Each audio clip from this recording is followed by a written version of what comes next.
there are frequent overlaps between the two, that often people with glaucoma do have greater incidence of mental health.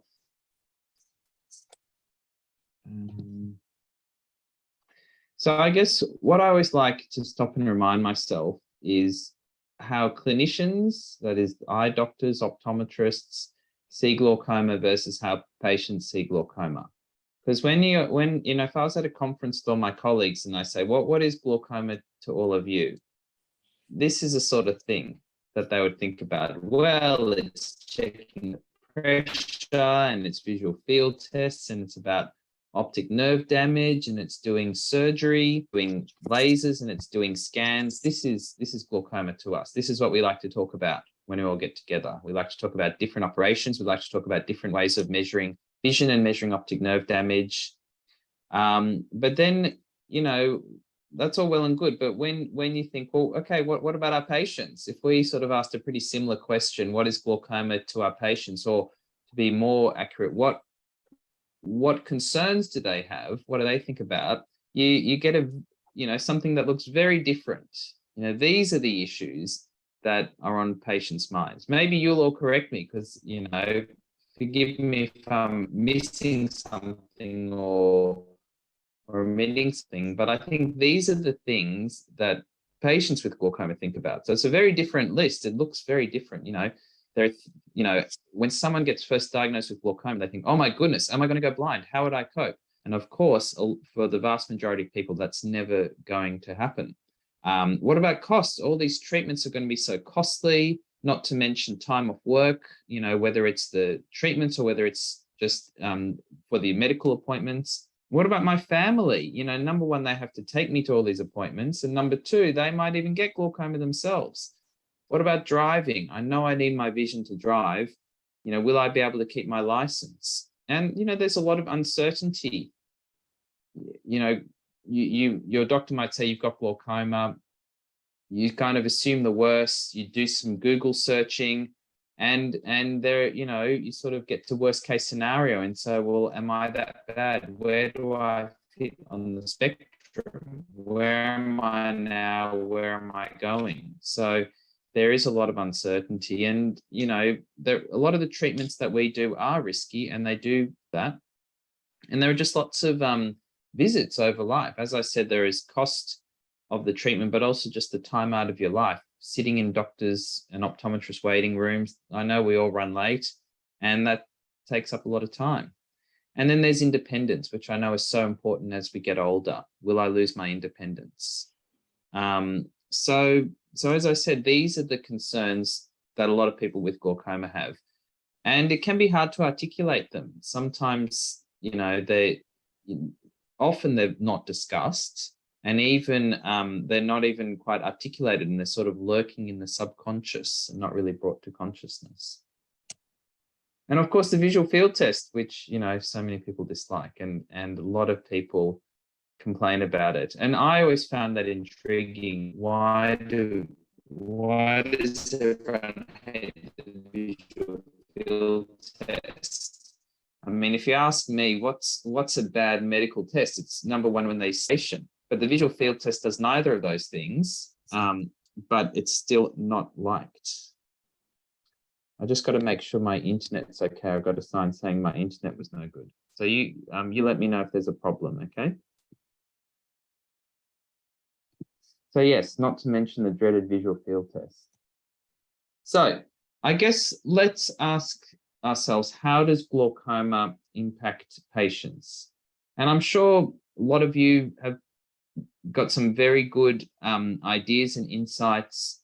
And, as a doctor, I obviously don't have glaucoma. I treat a lot of people with glaucoma and I'm trying to learn from them and everyone's got a different perspective. But I'm not the only one interested in this question. There've been some really good research over the years looking at what is the impact, how does it affect people visually? And this is the list very clever researchers came up with.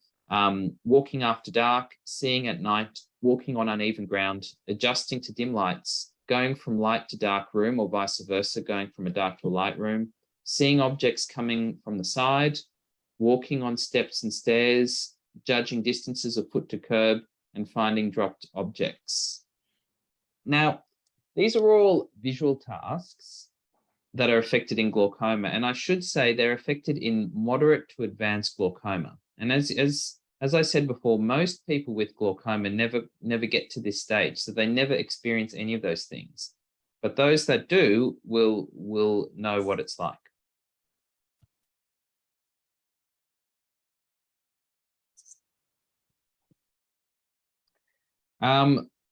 Another way of thinking about it is, how does glaucoma impact us? We talked about the activities that are impacted, but we have to remember that glaucoma doesn't happen in isolation. And often people with glaucoma have other conditions. They might have other eye conditions, and they might have other conditions affecting their bodies.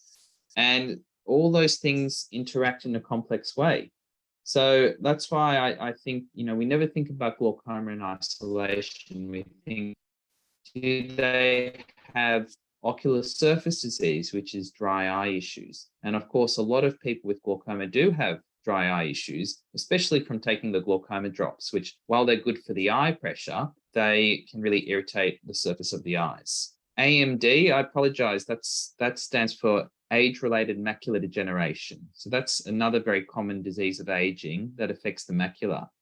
And a lot of people have both of them, and it's a problem because macular degeneration tends to affect the central vision, while glaucoma tends to affect the peripheral vision. So when, unfortunately, a person has a bit of both, it can be really hard for them. Then there are cataracts. Cataracts are common, but they're more common among people with glaucoma. And cataracts can affect the visual dysfunction from glaucoma. Fortunately, we've done some research looking at this, that when you take the cataract out, they see better and their visual function from glaucoma gets better. All that list of items I showed you before, walking after dark, finding dropped objects, etc., that all gets better when cataracts are removed. So it's a good idea to get the cataracts treated in glaucoma. Depression and anxiety, which I'm going to speak to about later, that can also affect. And while they're not visual conditions, they do affect people's quality of life. And yes, the diagnosis of glaucoma can lead to depression and anxiety. But if you do have anxiety and depression, that'll make the impact of glaucoma even worse. So it's important to try to identify those issues, and they're very treatable. Depression is very treatable. Anxiety is very treatable. But we just have to have the conversation of pictures I showed you at the beginning. What do doctors think about? We're all busy and we've got lots of patients to see, and we just want to know, what's the pressure? What does the optic nerve look like? What does the visual field look like? Next patient, see you in 6 months. And of course, that's bad medicine, because we need to actually take the time to talk to our patients. We need to create the environment that it's okay to talk about things that are not directly related to eyes and pressure and eye drops, such as mood and such as, what else is going on in life that's stressing people out. While we're not psychiatrists, we can identify when there's a problem and refer appropriately to a psychiatrist or a GP. So yes, we're all specialists, subspecialists these days, but we also need to think holistically. And it's up to you, the patients, to remind us of that. Sometimes we get, we're like rabbits down a burrow hole, and we forget to look aside. Then, of course, there's neurological disease. Now, a lot of diseases of the brain and the neurological system can affect vision. So I'm sure a lot of you are aware that people can have strokes that affect one side of their body, but not the other. Or the same thing with vision, that if you have a stroke in one part of the brain, it can affect the vision on one side, but not the other. And if someone's already got vision problems from glaucoma, that can compound it. So yes, a lot of the time when someone does have optic nerve damage in glaucoma, we can't fix the optic nerve damage, but there's a lot of other things going on that we can make better, like the ocular surface, like the cataracts, and like the mood and the anxiety. So we need to be mindful of that. In medicine, there's so much that you can't fix, but you must fix what you can fix. Even if the biggest problem is something you can't fix, if there are little problems that you can fix, you fix them. That's my attitude anyway. But that's not it. there are other issues going on. That's why I said it's a complex story here. I'm not giving a simple talk. It's a complex interweaving situation. No person lives in isolation. No person has a disease in isolation. Every disease is in the context of other things going on, other diseases and other social issues. What's the socioeconomic status? And look, there's a lot to talk about. It's different in different countries, but in some countries, if you lack funds, then that can really affect health outcomes. And in other countries, places like New Zealand and I guess Australia as well, that there are good safety nets for people that that are in the lowest socioeconomic statuses. And it's important to think about the institutions and how we can support those. But it's not just about money, of course. Family support, distance, physical distance and remoteness is really important in terms of determining health outcomes. And I guess access to healthcare in general. So a lot of parts of the world, they just don't have doctors, they don't have medicines, and that's a problem. Aging is something that obviously is a problem that we all get to. I'll be there, don't you worry, guys. Just not yet. But we need to consider glaucoma in the context of aging, and obviously we're all about healthy aging. And as I said before, no one can turn back the clock, but there are things that we can do to make the aging process better, more enjoyable, more comfortable, and especially in the context of the chronic diseases that tend to accumulate with age, like glaucoma. In the top right corner, I've got education, and that's a big thing that I believe in, that is something that we can do something about. We empower our patients with knowledge. We empower our patients to make the right decisions. So I don't believe in the old-fashioned model where the doctor tells the patient what to do and that's it, and the patient just passively does what they're told. My job is to educate my patients, get them on board, get them motivated, present them with options, and then they make an informed decision. Often they say, well, you're the expert, you tell me what to do. And that's fine, but at least we've had that discussion first. So let's get back to visual disability and glaucoma. I talked about some of the problems that people describe in terms of, finding the curb and walking after dark and going from a dark to a light room. But people have gone a bit further with that, and they've actually done some studies, lab-based studies, where they take people with glaucoma and they give them various visual tasks, and then they time them. And then they look at how bad the glaucoma is and how much trouble they have with these tasks. And these are the sorts of things that come up. So driving, it's well known that as glaucoma gets worse, that can impact driving. And unfortunately, once you get to a certain stage with the vision loss, then it becomes no longer safe to drive. And that is a very unhappy part of my job that I don't enjoy, because, when you're a doctor, you're always on your patient's side. You're always barracking for them, doing things for them. But this driving issue, sometimes I've got a patient who I unfortunately have to say, we need to think about alternatives to driving, and it breaks their heart. Of course, it's not what they want, and it's not what I want either. But we have to remember that out there are kids on the road, there are other people, and we have to think about their safety. So, fortunately in Australia, we've got good public transport. I really believe in technology solving a lot of the problems, and I'll show you some of that later on. But home delivery of groceries, what a wonderful thing. And click and collect. We've got, I don't know if you guys have Coles and Woolworths in New Zealand. I'm sorry but we've got, Coles online, Woolworths online. These are just lifesavers. They were lifesavers during the pandemic. And so, yeah, there are things that you can do. You can be smart about if you can't drive. Falls. So I'm quoting my good Pradeep Pramulu in America, who's done lots of great work on this, falls in glaucoma. And what he found was increased in glaucoma. What he found is the ratio of falls to steps increased. So it turns out that people with glaucoma stopped walking as much. When he counted their steps each day, the worse the glaucoma got, the less steps they took, and therefore they weren't falling as much. But once he took the ratio of the falls to the number of steps, it turned out that people with glaucoma were falling a lot more. Reading. So as a lot of you know, when you're missing vision in certain parts of your field, you have trouble reading because you have to scan very carefully one word at a time. You're not seeing the whole page in a go. So people with glaucoma have reduced reading speed.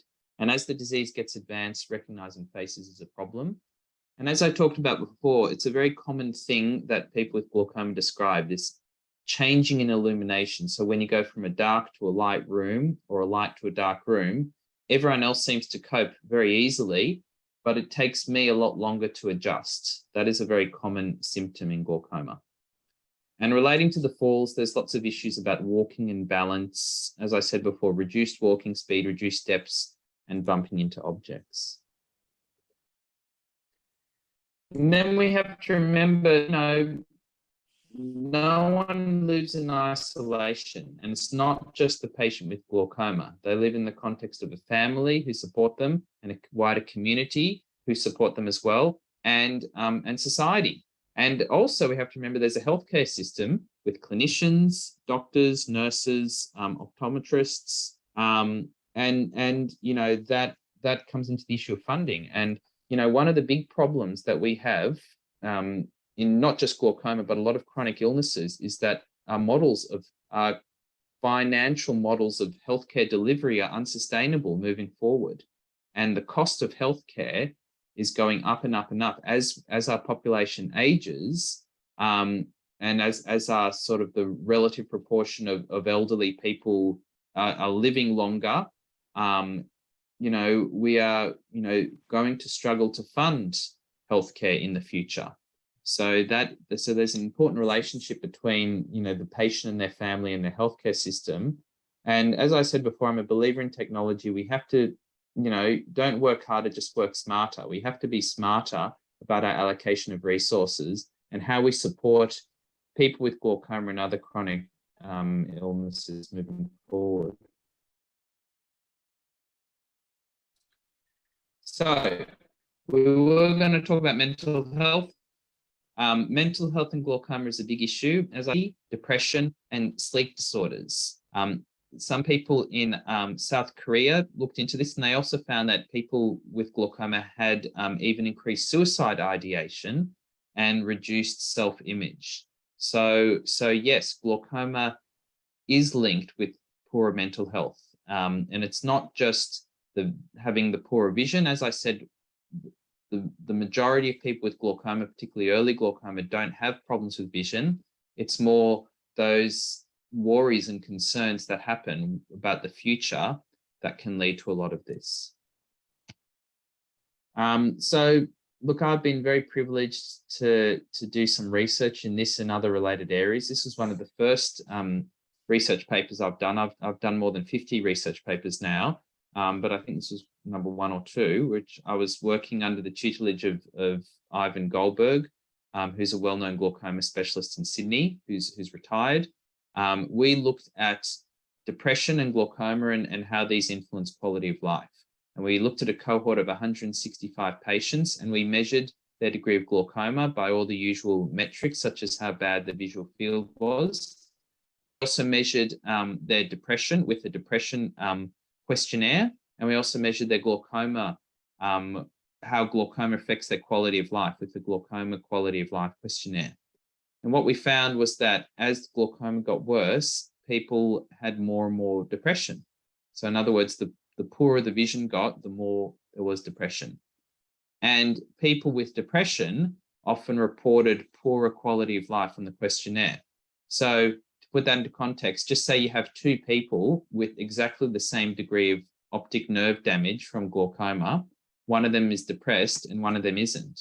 Well, the one who is depressed will actually describe a poorer lifestyle in terms of how the vision is affecting their life than the one who's not depressed. So that's an example of, again, we can't, unfortunately in glaucoma, we can't fix optic nerve damage, but we can fix depression, we can fix anxiety, and that can lead to less suffering and better managing people through life.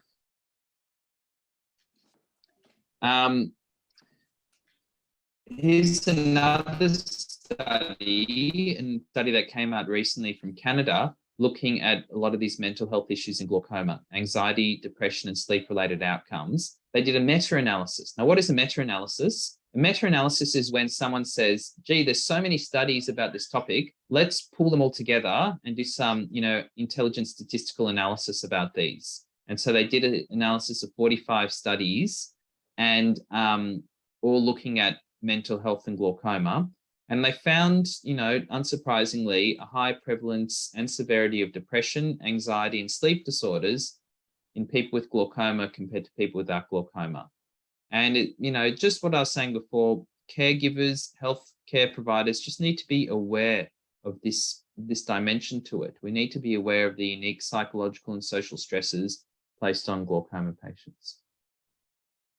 So, what about support networks? I myself, I've been fortunate. I've done a lot of work with Glaucoma Australia. I actually was the president of Glaucoma Australia, but I've moved on from that recently. And I've also done a lot of collaborative work with Pippa and the team at Glaucoma New Zealand. And they're both wonderful organizations that provide a lot of support and knowledge and information to people with glaucoma. So how do they help? Well, knowledge is power in a nutshell. And that knowledge is for patients, informative websites. As I said before, I believe in technology to help, and social media campaigns, all these wonderful things that are available now to disseminate information. Newsletters, keeping people aware of the issues of glaucoma and also what's going on in research. So many people with glaucoma understand that there's research going on. It might not help me personally, but it might help someone else. And I want to get involved. I want to do something good. That is so empowering. And I encourage you all to get involved in research. Helps the research, but it's just wonderful to be involved, to feel that connection. Support networks also provide it contact and questioning. I try my best to be open to questions to my patients, but I know I'm flawed.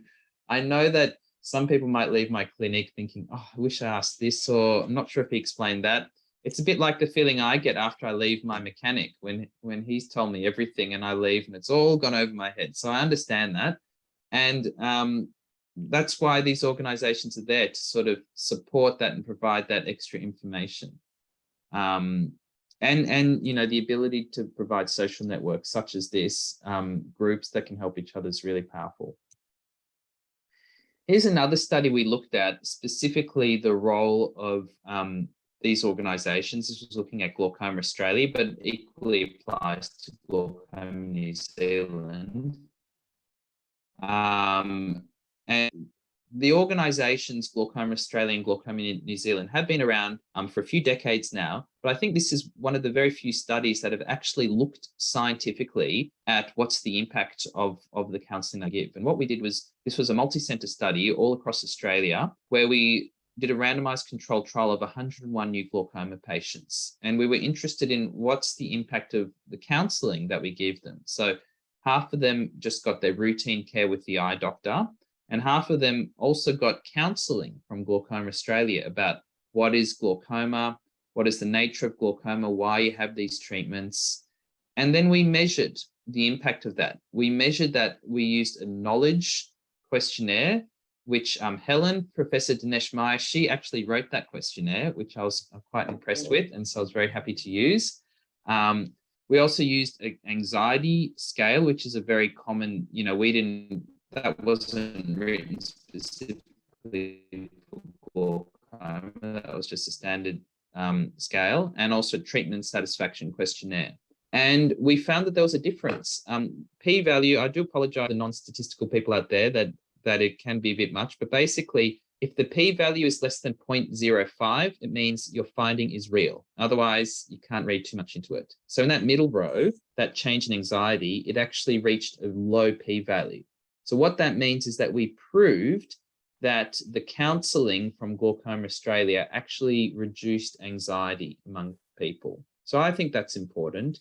I think anxiety and depression are just forms of suffering. And if we can alleviate that, that is good in itself. There's no other purpose than that. And so we clearly showed that.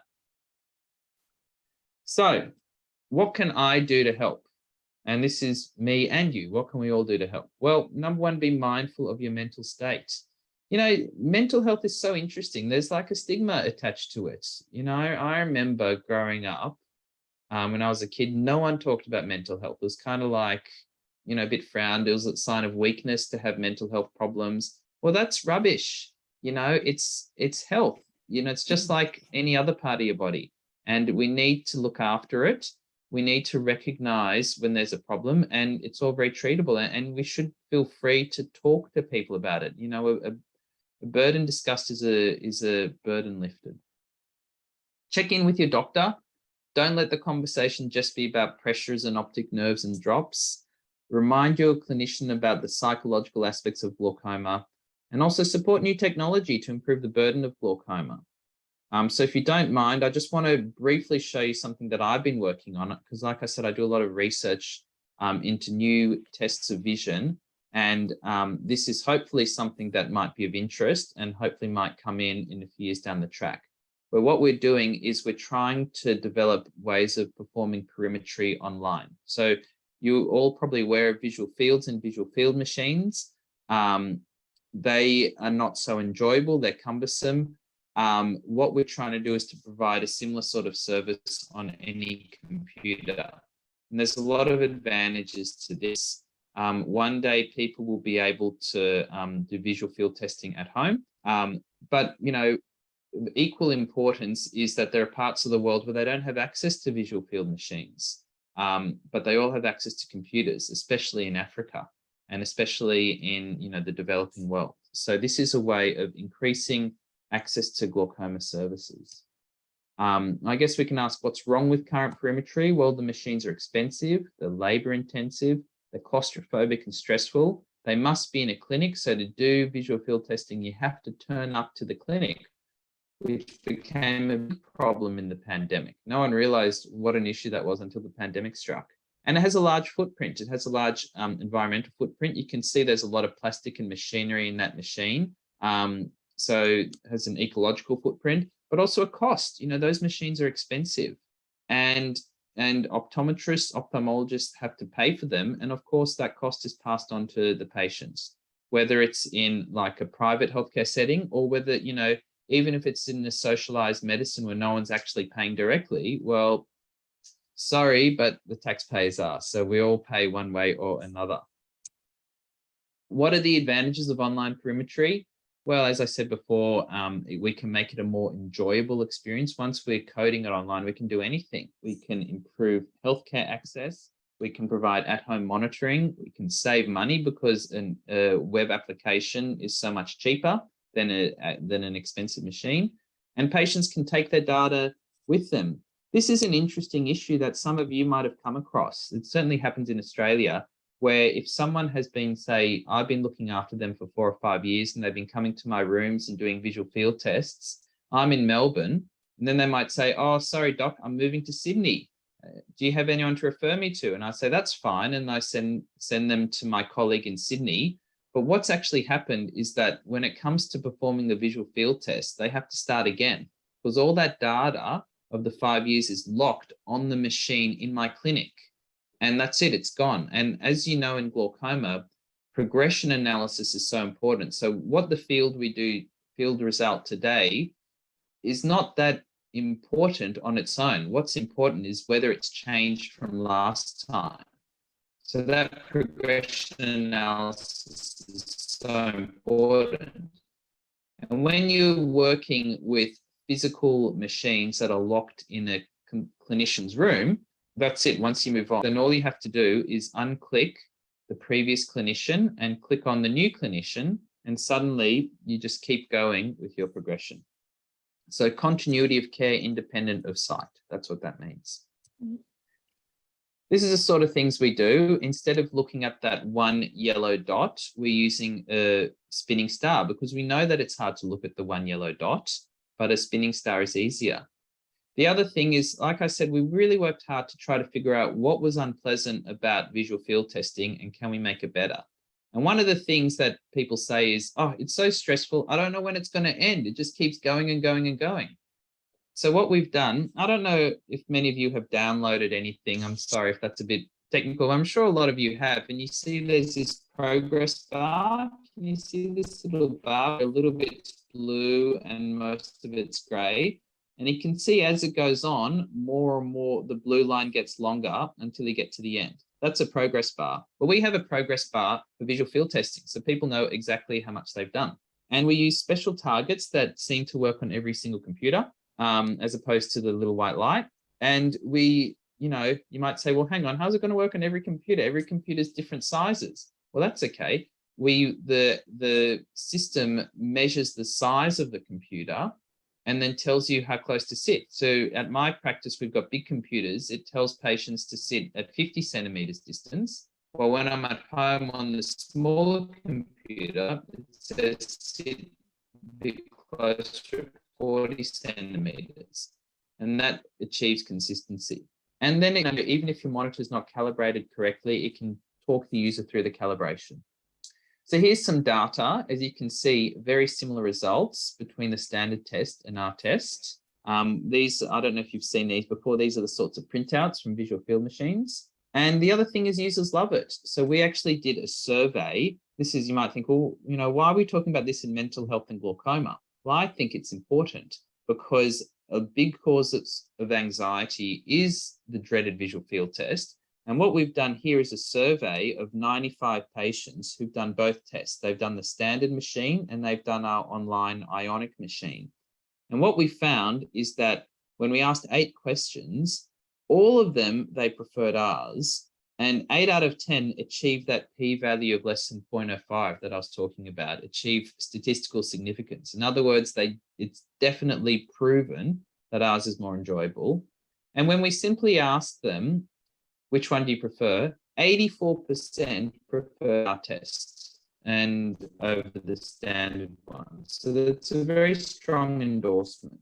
So I think it's important to not just put up with the technology that we've been given, but to actually build technology that we prefer. Anyway, that's just a bit of an insight of what I'm working on at the moment. So in conclusion, glaucoma affects people in many ways, not just the patients, but, you know, the family, the community.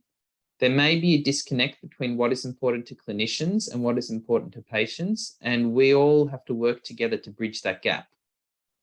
Glaucoma has been shown to be linked with depression, anxiety, and sleep disorders. Great support networks are important, as are doctor-patient relationships and doctor-patient communication. And finally, new technology can improve the burden of disease from glaucoma. So thank you. Thank you. That was wonderful. Thanks, Simon. I'll ask anyone who's got a question to pop that in the chat room. You can go down the bottom of your screen and just click chat and then type it into the bar there, or you're welcome to unmute yourself and ask the question if that's easier. Simon, I'll ask a question. With the ionic, could they do it as many times as they wanted to through the day at different times of the day and get different results? So how does that, if they took that to their ophthalmologist, does that alter the, I guess, the overall result that you're looking for? Because the visual field test done at a different time of day, you might be getting different, different responses. Actually, it's pretty stable at different times of the day. Okay.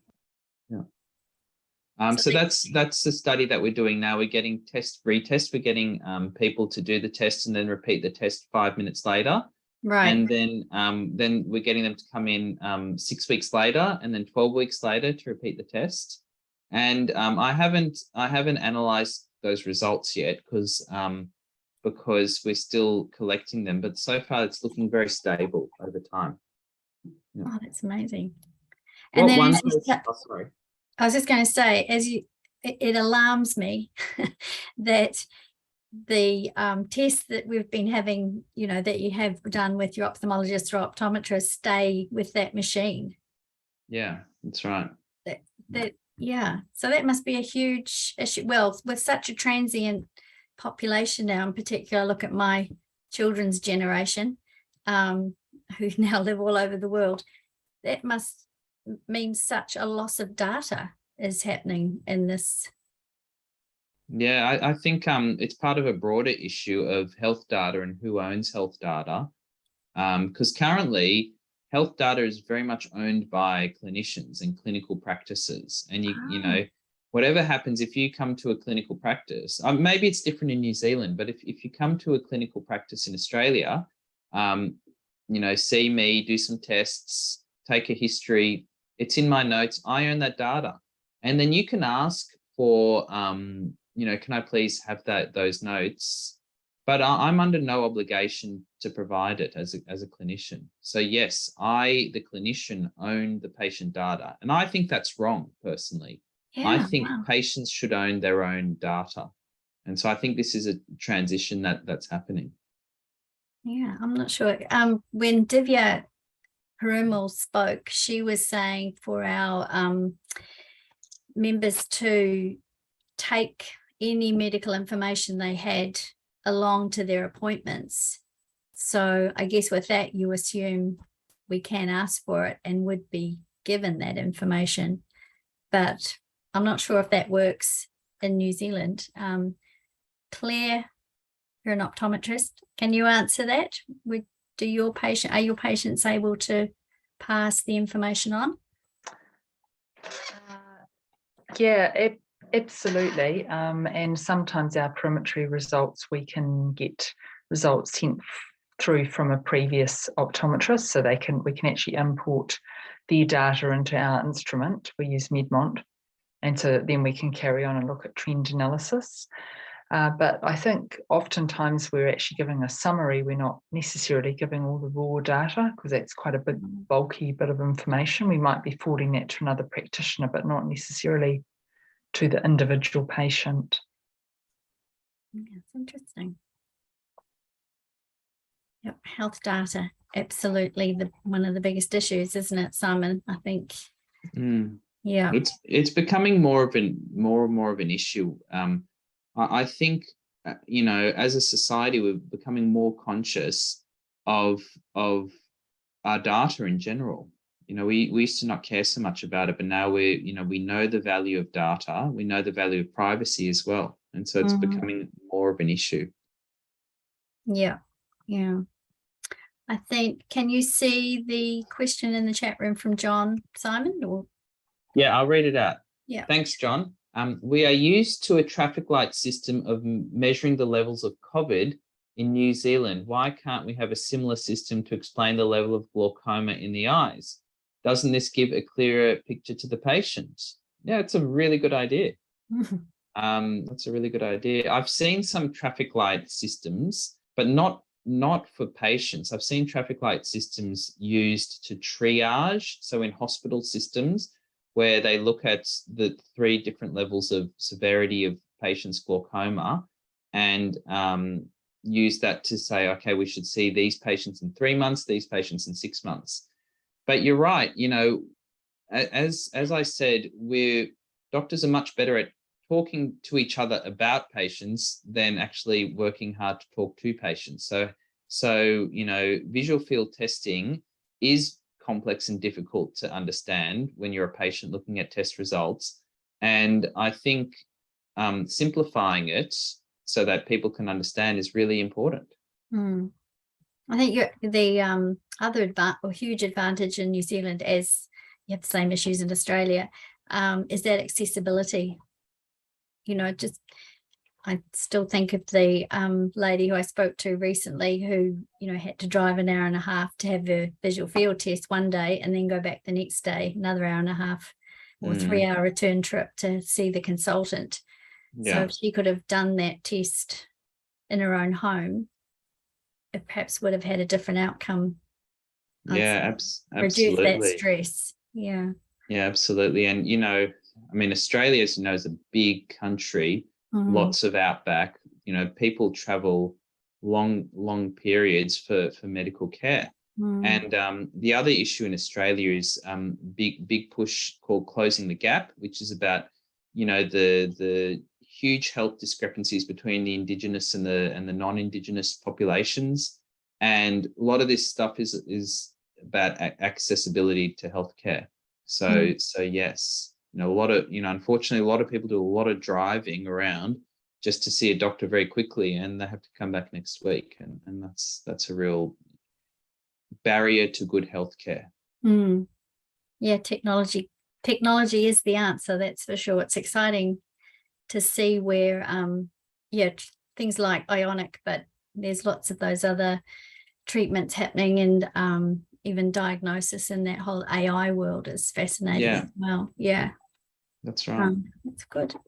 Thank you. Has anyone else got any other questions before we let Simon go and have his dinner? No, I think that's it. Well, thank you, Simon. I truly appreciate all the time you have given us over this last month. And no, it's a pleasure. Particularly in this field of anxiety and depression, and I guess the wider impact of glaucoma. I was bushwalking at the weekend, and just it really hit me that, as my daughter and husband jumped on ahead, that it would be hard if I had low vision, the difference my experience would be of walking through that New Zealand bush. So I think it's for all of us, but particularly at Glaucoma New Zealand, I'm really conscious that we just create more awareness of some of these other impacts of living with a low vision. So thank you very, very much. I'll let you go now, but we really appreciate the time that you've given. So thank you. Oh, it's a pleasure. All the best, everyone. I wish you all the best. Thank you. Good night, everybody.